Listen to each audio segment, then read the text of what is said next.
हा व्हिडिओ मी गुरुपौर्णिमेच्या वेळेस शूट केलेला. काही कारणामुळे मला हा व्हिडिओ अपलोड करायला वेळ झाला. गुरुपौर्णिमा मी कशी साजरी केली ते सांगितल्याशिवाय मला चैन कसा पडेल. त्याआधी नमस्ते. साधं जेवण आणि जीवन ह्या चॅनलवरती मी अश्विनी तुमचं मनापासून स्वागत करते.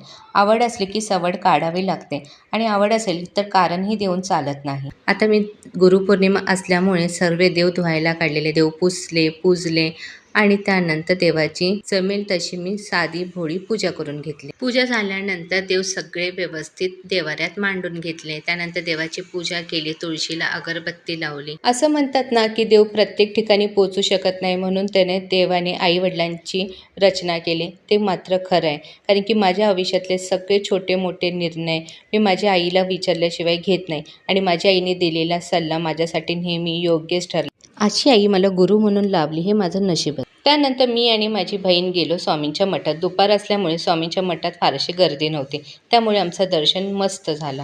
त्यानंतर आम्ही बाळूमामांच्या मठात गेलो. बाळूमामांच्या मठाच्याच शेजारी साईबाबांचं मंदिर असल्यामुळे आम्हाला साईबाबांचंही दर्शन झालं.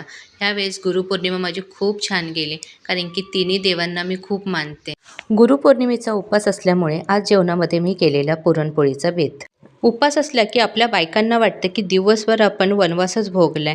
आता मीच बघा ना, पुरणपोळ्या झाल्यानंतर कांदा भजी करून घेतली आणि पुरणपोळीचं जेवण असलं की मला कांदा भजी आणि कुरवडी जेवणाला लागतेच.